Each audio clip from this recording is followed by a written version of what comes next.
There have been a lot of changes to specializations this season, so I thought this would be the perfect time to rate them by skill floor and skill ceiling. If you're curious as to what I mean by skill floor and skill ceiling, I go over it in my weapon tier list video, which I will link to, so I recommend watching that first. But basically, skill floor is how good you need to be to effectively use a weapon, gadget, or ability in a game, and skill ceiling is how much extra value your skill can get out of that weapon, gadget, or ability before being capped off. I will rate items first on their skill floor, then their skill ceiling, and then I will give them an overall rating, which will be a combined average of the two. For example, one specialization might get an A for skill floor and a C for skill ceiling, which would give it a combined rating of a B. A disclaimer, this is not a viability tier list. There are going to be specializations on here that are easy to use, and so get an S tier for skill floor, or maybe ones where you get much more value out of them the higher your skill gets, but due to balancing or meta, might not be the best out there for competitive use. This guide is mostly here for two reasons. The lower skill players find specializations that are easy for them to get value out of, and for higher skill players to consider specializations with the potential for more skill expression that they might have overlooked in the past. So again, this tier list isn't necessarily about strength or viability, but oftentimes you will find that things with high skill ceilings and low skill floors end up also being very, very good. So with that out of the way, here's the tier list. Starting off with Cloaking Device, this one is a bit deceptive for skill floor. For lower skill players, the skill floor is low. You activate it and you can mostly just walk up to players undetected and do whatever you want. However, the higher the skill players, the harder it is to be effective with Cloak. It emits a sound when you move, and high skill players will always be listening for this. A Cloak player will have a shimmer when they move through the environment, which higher skill players will be on the lookout for and more likely to spot. Plus, high skill player will just take gadgets that reveal a Cloak player if they know you are in the lobby. Overall, I think the majority of players can deal with Cloaking Device pretty well, with them only really having it easy in, say, bronze and silver lobbies. So I'll put it in the C tier for skill floor. For skill ceiling, it's actually higher than most people would think. Anywhere past silver, you can't just pop Cloak and walk up to people. You need to be evasive, you need to exploit situations where enemy players can't put all of their focus into being aware of their surroundings. You need to be on the lookout for gadgets that will reveal you. You need to identify the best angle and position possible to put yourself in before attacking, even if you are using bursty one-shot style weapons like the dagger or SH-1900. With that taken into account, I will put this into the A tier for skill ceiling. That's going to put the average skill rating for the Cloaking Device into the B tier. It's interesting that the place where it's going to be least effective is the middle of the bell curve, gold and platinum, because there players are going to be able to spot it and deal with it more effectively, but players aren't going to have the game sense and knowledge to properly work around that. Once you get up into diamond and ruby, you see that players are going to be good enough to make this work again, especially with thermal being temporarily removed from the game at the time of recording. Evasive Dash, I think, is probably what most people think of when they picture a really high-skilled light player. It's very flashy and makes for great clips, but how easy is it to use? I would say it's decently easy to fumble with dash at lower skill levels. Areas you can mess up include using all three of your dashes for cross-map movement and being caught out by an enemy team. You can accidentally dash into objects, walls, mines, off the map, or just directly at enemy players. This is definitely an item where you see a very direct 45-degree angle on the graph for usefulness to skill correlations. The lower skill the player, the less useful it is. The higher skill player, the better. I think this will sit comfortably in the high B tier for skill floor. It can be hard to use all the way up to roughly gold league, but then players should be able to consistently get value out of it. As I alluded to earlier, however, the better you are with dash, the more you get out of it, and it follows pretty one-to-one with no real curve. Timing your cooldowns on dash, either for cross-map movement or in combat movement, comes into play. There is a variety of movement tech for it, with new possibilities being discovered all the time as well. You can combo it with jump pads and zip lines for extra effectiveness. You can use it to escape movement impairing traps like gravity vortex and anti-grav cube. You can use it to play off the map, jumping out of windows and back in, and just tons more. I want to say it's got one of the highest skill ceiling specializations in the game, definitely an S tier. This will average out Evasive Dash to a combined rating of A tier. This isn't exactly a hot take, but people like dash for a reason. Grappling Hook is definitely the redheaded stepchild of the light class specializations. Since the game's release, the specialization of choice for light has almost always gone back and forth between Cloak and Dash. There was a brief point during plug meta that Grappling Hook shined, but once that was was changed, the grappling hook was instantly shelved. With that little history lesson out of the way, I will say that grappling hook is actually fairly easy to get some value out of as far as the skill floor is concerned. You can point and click and go very far, very fast in any direction. You can mess it up based on where you put your hook, and it can be hard to use in tense situations for lower skill players.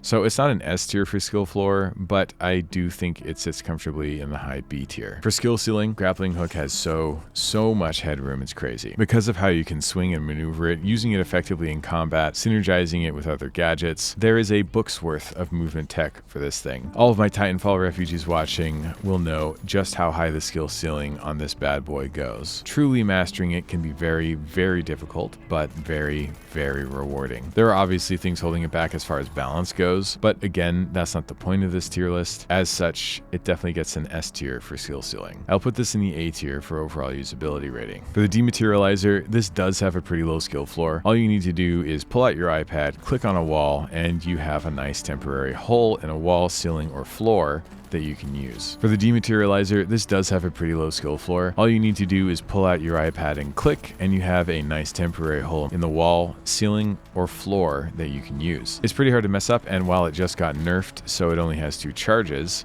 the cooldown on these charges is still quite quick at 10 seconds, so I find cooldown management isn't even super difficult, even after the nerf. It's definitely why you see this gadget used heavily in every skill level in the game. I put this at an S tier for skill floor. The Specialization also just so happens to have an insanely high skill ceiling. If you have watched any gameplay of the final so far, you have almost certainly encountered insanely cool, flashy plays from this spec. It's great for cash-out manipulation, can be used to gain advantage in fights, great for cross-map movement, pairs well with a host of other gadgets, and increases movement capabilities of the medium class to the point where it can make them feel almost as quick as a light. Definitely an S tier for skill ceiling, even post-nerf. This is the very first S tier overall rating I have given, but I really do think the Dematerializer deserves it. It is fairly easy to get value out of at lower skill levels and scales amazingly well the higher you go in rank. The skill floor on Guardian Turret is about as low as it could possibly go. Short of placing it so that it is facing in the corner of a room, it's almost impossible not to get value with this. This is why it has been the low skill champion since the game's release. That is, until you hit Platinum, while players will almost shut down your turret before it even gets one shot off 99% of the time. This makes it a bit tricky to tackle because you could perceive this as being either an S or an F tier for skill floor, but I think it comes more to how easy it is to use, not necessarily be viable, and so from that perspective, I will err on the side of giving it an S tier for skill floor. For skill ceiling, it's a bit more straightforward. I'm not going to put this at the absolute bottom since there are some cute things you can do with a turret, like attaching it to carryable items and carrying it around with you, and or using that method to quickly reposition your turret. And there are some more creative areas on maps that you can put it to get some value out of it before the enemy team sees it. That being said, I'll put this at the low C tier for skill ceiling. That is going to give the Guardian Turret an overall usability score of a B. If you are in the lower skill levels and have poor aim, it can be okay to run this so you can help your team out, but you should never rely on it completely. Try to make sure that you are practicing your aim and other fundamental game mechanics like movement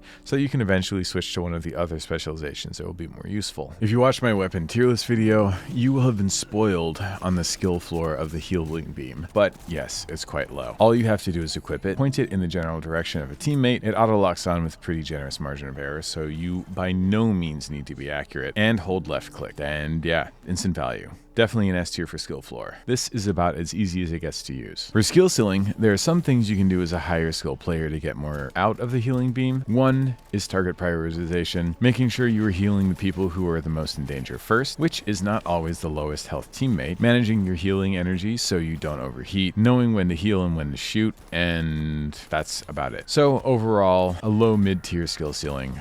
This is a high C tier. For an overall usability rating, this will go in the high B tier. Very forgiving and very easy to pick up, but stifling with very little room for skill expression at the higher levels of play. First up for the heavy is Charge and Slam. For skill floor, I would say this isn't the hardest thing to get value out of. You'll see a lot of people, especially at lower ranks, use it as a panic button when they start getting to low HP, especially at low to mid ranks. If someone is close, you can kind of just jump and hit Q. That being said, it's not guaranteed guaranteed value. If you are caught out, you can be killed as soon as you pop the spec, since you are using your body as a projectile essentially. Winch Claw and Nullifier do a good job of countering it, so making sure that those are on cooldown is something that you would want to do before using the spec. Overall, I would put this at an A tier for skill floor. It's pretty straightforward to use and understand, and at least get some modicum of value out of. For skill ceiling, as I mentioned above, there are things like making sure to bait out potential counters like Winch Claw and Nullifier. Glitch traps and grenades will not affect you once you have activated it, so those only matter beforehand. Making sure not to use it in situations where you can easily be caught out, knowing when and when not to slam, knowing when to use it for mobility, either through walls for added speed to reach a point on the map, or as an escape is another skill to master with this. Charge and slam actually has a surprisingly high skill ceiling. I would put it at the high B tier. For overall usability, I'm going to put this at the low A tier. Now again, I will remind you that this is not a competitive viability tier list, so this might not be the best pick as a heavy to put you in Ruby, or even the second best. However, for anything below that use case, I think its ease of use and room for skill expression make it a really solid pick for heavy players that might not mesh well with other specialization playstyles. One of the coolest specializations in the final, the Goo Gun can feel useless if you aren't sure what you are supposed to do with it. I think most players, when they get their hands on it, will think of it purely as a fortification tool and aren't going to get the most out of it as such. That being said, you do get value out of it as a fortification tool, and just sealing up doors and windows isn't the hardest thing in the world to do, so I will give this a B for skill floor. The skill ceiling on the Goo Gun might actually stretch into infinity. I am constantly seeing new videos of techniques people have discovered on how to get value out of this. From gulocking players to stalling out cash outs, to being able to play outside the map, to scaling buildings, getting impossible angles, which might be more important to heavies with the introduction of the BFR Titan, pairing it with the flamethrower to increase its damage output and create a minefield of burning goo, movement tech, lots and lots of movement tech. There are a lot of things here. I'm not even going to get into it because there is so much that you could make a video just about the Goo Gun and probably have it stretch past the 30-minute mark. With that said, obviously the Goo Gun is getting an S tier for skill ceiling. So for overall usability rating, the Goo Gun will get an A. I think at the lower skill levels, it really just comes down to opening up your mind to the possibilities that Goo Gun presents. I would definitely recommend that you go out and watch videos just to see what is possible with this spec. At higher levels of play, I mean, you already know.